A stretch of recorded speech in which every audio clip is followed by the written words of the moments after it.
Olá a todos, sejam muito bem-vindos a este canal, o canal do Ramon. Estava com saudade de uma sala de aula. Quando começamos este canal, sempre falávamos, nos remetíamos à sala de aula. E eu estava com saudade. Você está com saudade de uma sala de aula? Muitos estão afastados das salas de aulas, outros já estiveram por um bom tempo, outros se recordam da sua infância. É um lugar legal, né? Um lugar bom de estarmos, uma sala de aula. Então eu estava com saudade, falei, esse vídeo de hoje vai ser transmitido da minha sala de aula do Ramon. Bom, queridos, hoje o tema é Jesus e os poderes de seu tempo. Isso é importante, é interessantíssimo refletirmos, pensarmos que Jesus viveu num tempo histórico em que também haviam vários poderes e havia uma rede de poderes políticos sobre a sua história, sobre o seu contexto, que vale a pena nós refletirmos um pouco, analisarmos um pouco, a fim de descobrirmos exatamente como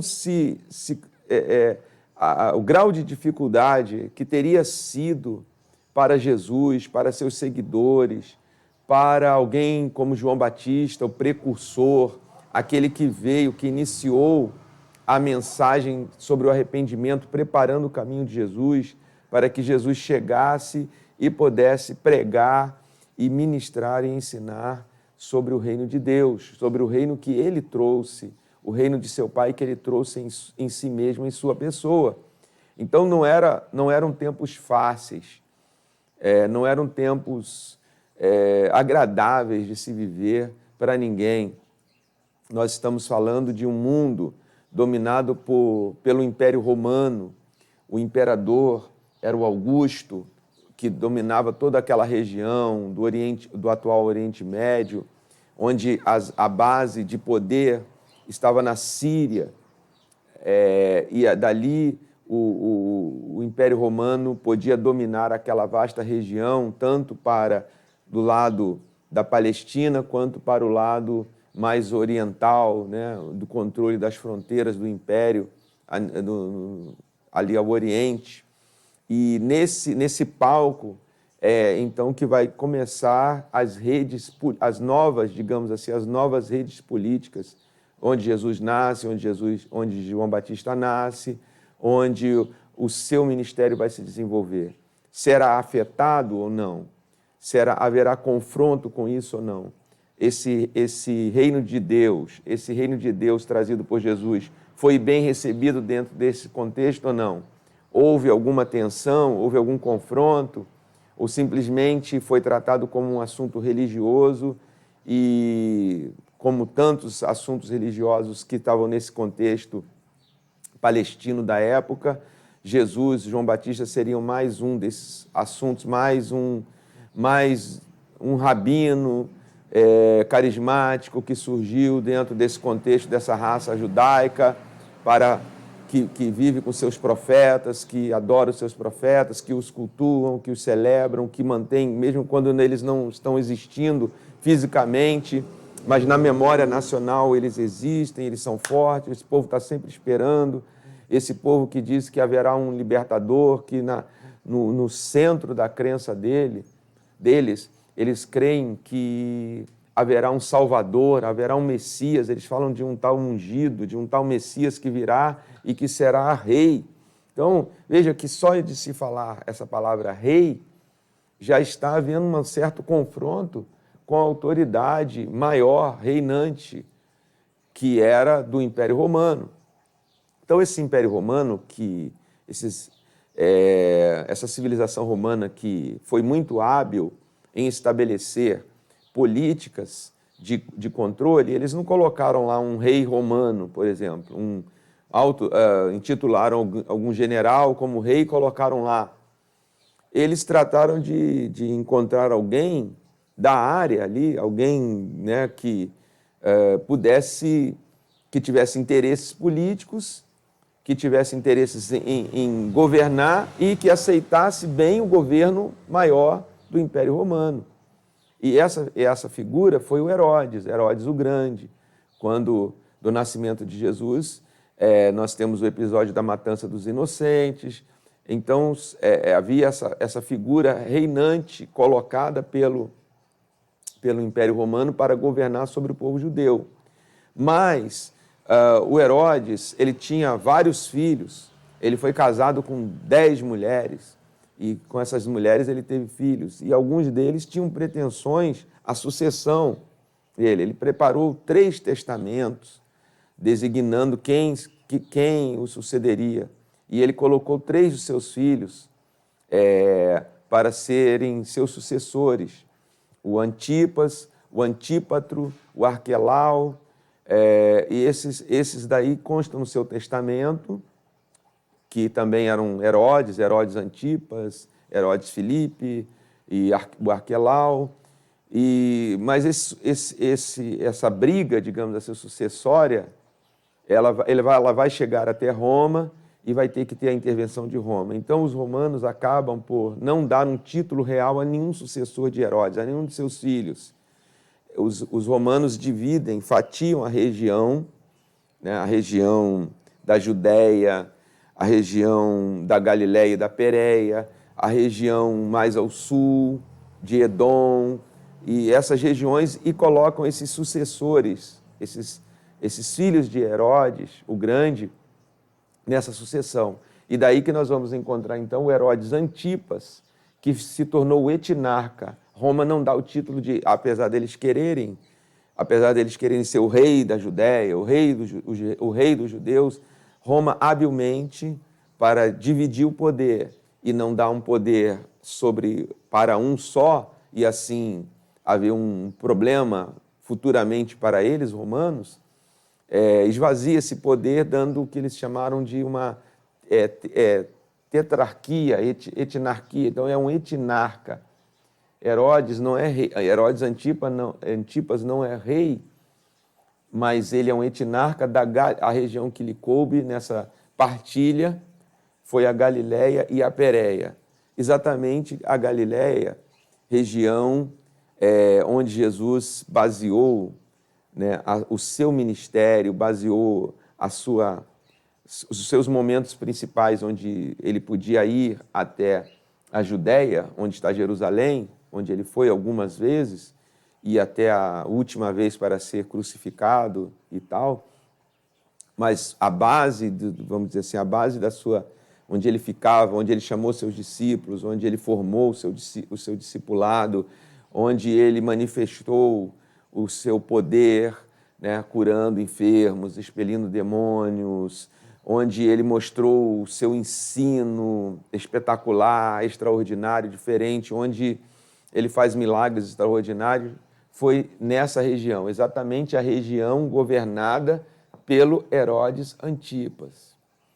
Esse Herodes Antipas, ele era casado, ele fez um casamento ali político com a filha de um rei nabateu, do povo nabateu, que ficava fronteira com seus domínios, para que houvesse ali uma certa paz entre esses povos, entre o seu governo e aqueles povos. Ele se casa, então, com a filha desse rei nabateu. E depois, ele, nas suas idas e vindas a Roma, onde ele ia para adular, onde ele ia, né, aumentar ou preservar o seu prestígio junto ao imperador, ele, então, conhece... Ele fica hospedado na casa de um meio-irmão dele, por parte de pai, um irmão por parte de pai, que era casado com uma sobrinha dos dois, na verdade, mas uma sobrinha desse irmão por parte de pai. Era casado com esta mulher chamada Herodíades, que tinha uma filha chamada Salomé. E os dois, então, o Herodes Antipas e a Herodíades, começam a ter um caso. Eles tiveram um caso... e ele, então, fica com esta mulher e volta para o seu domínio, o que provoca uma revolta, uma repulsa por parte dos judeus, porque ele estava flagrante, além de outras coisas, quer dizer, havia um nível assim de tolerância, né, porque ele fundou, depois que subiu o imperador Tibério, ele estabeleceu fez uma capital para ele e deu o nome dessa capital de Tiberíades, em homenagem ao imperador Tibério, para assim continuar com o seu prestígio político junto a Roma, que era extremamente importante, porque esse poder deles só existia se tivesse debaixo desse poder. Então, era o tempo todo. Inclusive, o Antipas se torna uma espécie de informante, né? Ali, ele vigia os juízes romanos que estão na Síria, e ele vai regularmente a Roma prestar relatório. Ele é um dedo duro, ele é um espião de Roma, é mais uma das coisas que ele também usa para manter o seu poder, o seu cargo. E é numa dessas viagens de informante que ele conhece, então, essa mulher e tem um caso com ela e volta, como já marido e mulher, e trazendo a sobrinha, né? A sobrinha e ele agora como padrasto. Então, ele já criava uma certa repulsa por esse governo aliado a um governo estrangeiro, por estabelecer coisas para agradar esse governo estrangeiro que desagradava os judeus, principalmente os chamados judeus piedosos, que não gostavam daqueles costumes trazidos para a Terra Santa, né? de coisas pagãs, né? Para agradar exatamente os cidadãos romanos que viessem ali, que quisessem se estabelecer ali, ter seus negócios ali, ou outros cidadãos não judeus que seguissem outras religiões. Então, Antipas faz isso, o que provoca um descontentamento, principalmente desses grupos, mas eles não tinham assim um desagravo tão grande quanto foi essa questão do adultério dele com a sua própria cunhada, né? E então isso já é uma coisa que cria um desagravo muito grande e também cria uma inimizade com esse rei Nabateu, porque na verdade ele acaba rejeitando a filha do rei, né, Nabateu. Então agora ele tem ali uma situação complicada, mas que ele está absolutamente à vontade, porque ele tem essa proteção de Roma, tem aliados políticos e tal. E nesse contexto, então, que nós vamos ver o ministério de João Batista. Quer dizer, então, assim, João Batista, ele expressa esse descontentamento popular, esse descontentamento religioso com essa condição do governante, né, vivendo em adultério, em flagrante adultério, segundo as leis mosaicas, flagrante adultério e governando um povo que se diz o povo que se considera e é o povo da aliança com Deus, que proíbe tal prática de rejeitar uma mulher ou uma mulher rejeitar o homem e irem coabitar e está tudo certo, um novo casamento. Não, ali isso era rejeitado pela religião, pela fé. E o João Batista, então, prega mesmo contra isso, confronta o Herodes Antipas. Mas o Herodes Antipas, ao que parece, ele era uma pessoa de um temperamento, uma personalidade, digamos assim, insegura, talvez. Então, ele não quer desagradar ao povo, porque João gozava de grande popularidade, de grande prestígio, ele era visto realmente como um profeta, um homem de Deus, um homem santo de Deus, intocável por isso. Então, Herodes tem receios politicamente falando, de o prender, de mandar ele calar a boca, de dar uma censura, de torturar, fazer qualquer coisa que ele podia fazer e conseguir assim um desagravo maior para ele, seu governo, e provocar uma revolta, o que Roma... a pior coisa que ele podia fazer como governante é deixar haver uma revolta no seu governo, que ele estava ali governando para Roma.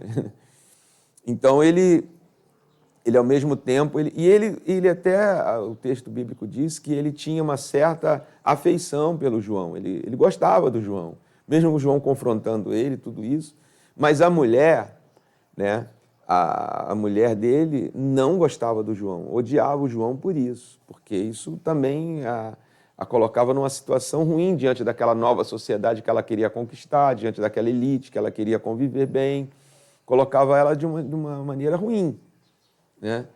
E então ela vai tramar e o Herodes acaba mandando prender numa fortaleza, a fortaleza de Maqueronte, deixa o João preso lá, talvez até na esperança de que ele, assim, tenha uma lição, saia dali e não fale mais nesse assunto. O fato é que um dia do seu aniversário, o Herodes Antipas resolve dar um banquete no seu palácio e chama todos os romanos, autoridades, né, elite, tudo aquele pessoal ali, e dá essa festa. E a sua sobrinha, essa Salomé, dança, né? E nessa dança ele fica ali encantado com isso, e naquela empolgação ele diz: olha, o que você quiser eu te dou, se quiser metade do meu reino eu me dou. Ele vai e pergunta à mãe: o que eu peço a ele? Pede a cabeça de João Batista. Pede a cabeça do João Batista. Então ela vai e fala: eu quero a cabeça de João Batista. E ele, diante dos seus convidados, para não passar vergonha, naquele momento ali, ele manda o carrasco, traz a cabeça do João Batista numa bandeja e entrega a Salomé, que vai e leva a mulher, a sua mãe. E assim termina, então, os dias o ministério de João Batista na mão desse cara, do Herodes. E então, daí nós já vemos esses poderes políticos, esses poderes do tempo de Jesus, que iam radicalmente contra a mensagem, que iam radicalmente contra a postura do precursor, do João Batista, deste homem santo, e agora da pessoa de Jesus. Quando Herodes ouviu falar que Jesus estava na sua região, que tinha se levantado alguém que fazia o que ele fazia, os milagres que ele fazia, o jeito que ele era, ele inclusive acha que Jesus é uma espécie de, digamos assim, reencarnação de João Batista. João que voltou para me atormentar.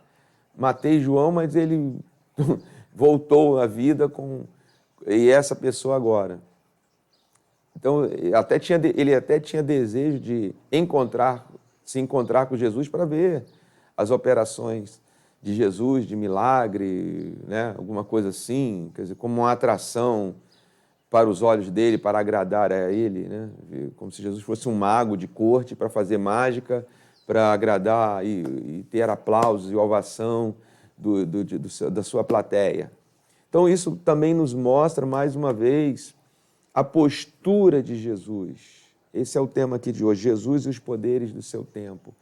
Se diante de poderes tão cruéis, né, de homens cruéis, que irmão contra irmão, pai contra filho, filho contra pai, marido contra mulher, mulher contra marido, tudo em nome do poder político, tudo em nome de viver nesse luxo, de viver nessa riqueza, oprimindo pobres, oprimindo o povo, porque, na verdade, na base social deste povo judeu, né, havia muita pobreza, havia muita marginalização, e o que mantinha eles ali contidos era exatamente esse poder romano e esses poderes locais que fatiaram a região, esses irmãos ali, os filhos de Herodes, que faziam tudo para agradar Roma. Isso significava oprimir o povo, mantê-lo cativo, mantê-lo nessa chamada paz romana, que na verdade era a paz debaixo da espada, desse Estado forte, não era nada de... E aí Jesus vem, então, falando,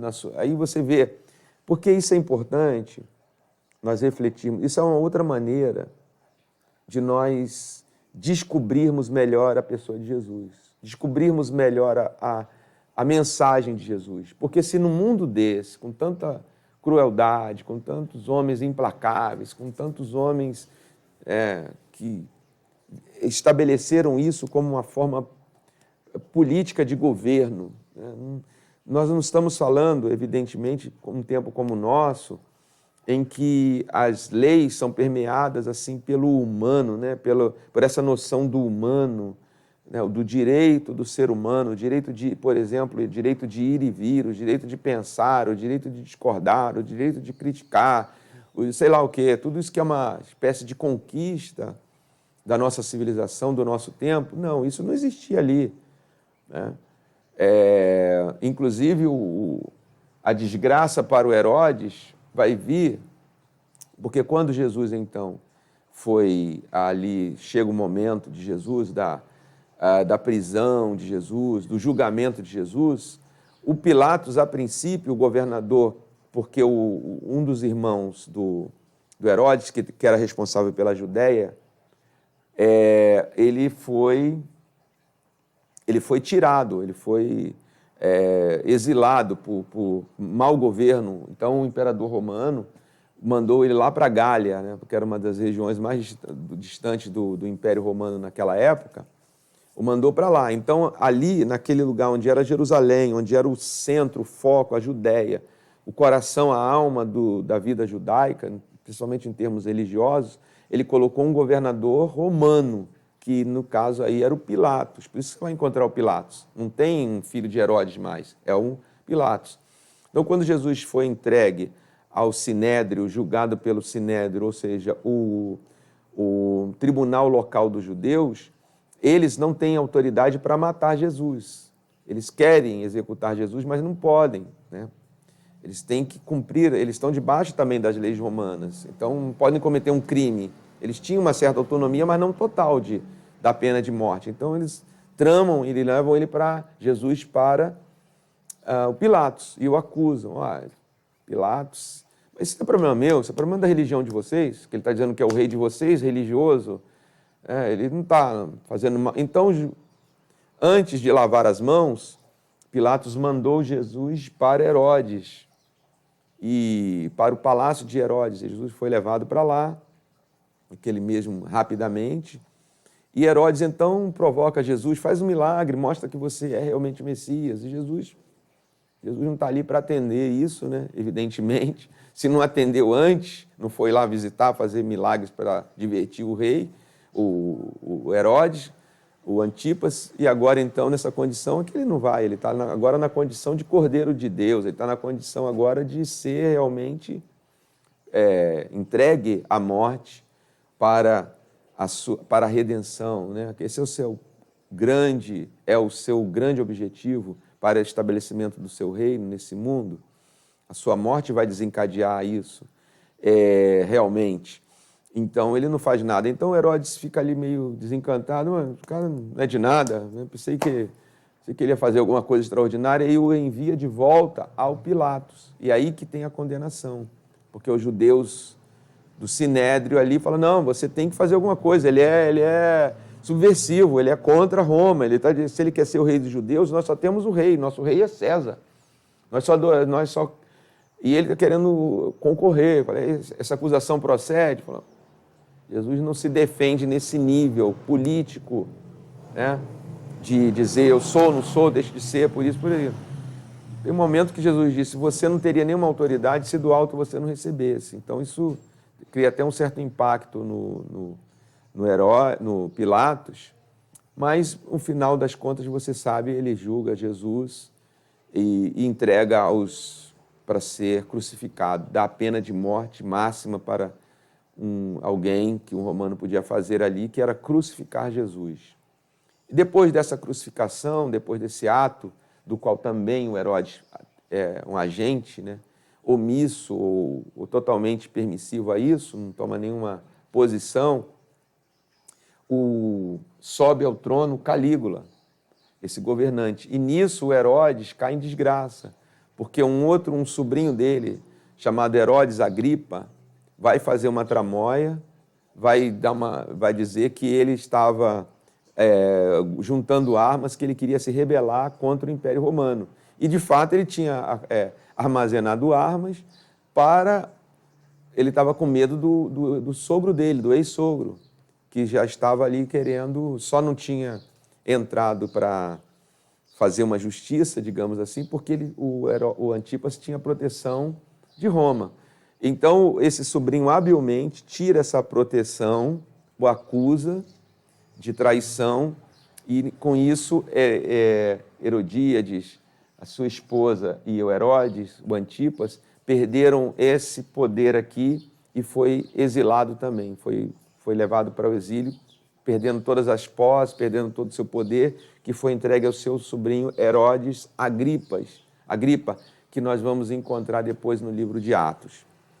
Então esse é o contexto desses poderes, né? Onde Jesus... Agora, com isso, a gente olhando esse contexto, a gente analisando um pouco, porque tem muitas mais coisas aqui envolvidas, né? Analisando esse contexto, nós podemos ver melhor o efeito que teria as palavras de Jesus, os atos de Jesus, de bondade, de misericórdia, de amor, de inclusão de pessoas excluídas por esse mundo todo político, por essa visão de mundo, né, de escravo, de mulher, de criança, de pai, como eu já disse, pai contra filho, poderes econômicos, um império maior mandando. Você pode ter uma ideia, então, quando você olha esse contexto e olha para o que Jesus falou, para o que Jesus fez, a figura de Jesus ela vai se destacando. E nós vamos vendo, então, a manifestação, digamos assim, de um outro poder. É isso que é interessante. Esse outro poder que é absolutamente diferente de todos os outros, né? Que Jesus está estabelecendo, que ele chama de reino de Deus. É esse poder que não vai ser tolerado, não vai ser aceito pelos outros poderes, que não compreendem, que ele não comunga, ele não cria alianças com eles para governar, e assim ele e seus seguidores vão digamos assim, se excluindo, sendo excluídos, se excluindo e sendo excluídos. Isso é muito importante para essa reflexão a respeito de Jesus e os poderes de seu tempo, para trazer a nós essa reflexão de como foi o comportamento de Jesus, foi o comportamento de seus seguidores depois disso, e como, digamos assim, concluindo, como deveria ser o comportamento de seus seguidores no tempo presente. Porque os poderes, as formas podem ter mudado, mas os poderes políticos estão aí mesmo. E aí resta-nos a nós analisá-los e, ao mesmo tempo, ver a postura de Jesus diante disso, porque se alguém é seguidor de Jesus, ele deve assumir o comportamento e a postura de Jesus diante de qualquer coisa histórica, diante de qualquer poder. Então, esse é o vídeo de hoje. Eu agradeço a sua presença, agradeço aí o seu compartilhamento, agradeço o seu curtir, peço isso, deixe o seu curtir. Claro que se você quiser, se você acha que realmente foi relevante, importante para você, deixar o seu curtir. Se inscrever no canal, se você entrou aqui pela primeira vez, não é inscrito ainda, se inscreva. Nosso canal está crescendo e isso significa para nós que nós queremos ampliar, levar esse conhecimento, compartilhar esse conhecimento, aumentarmos o conhecimento a respeito de Jesus, porque isso é muito importante. Se foi importante nos tempos de Herodes Antipas, no tempo dos imperadores Augusto, Tibério, Calígula, Nero e outros, imagina nos tempos atuais. O conhecimento sobre Jesus é importantíssimo ainda, é muito e é extremamente relevante. Então, até o próximo vídeo, muito obrigado e um grande abraço a todos.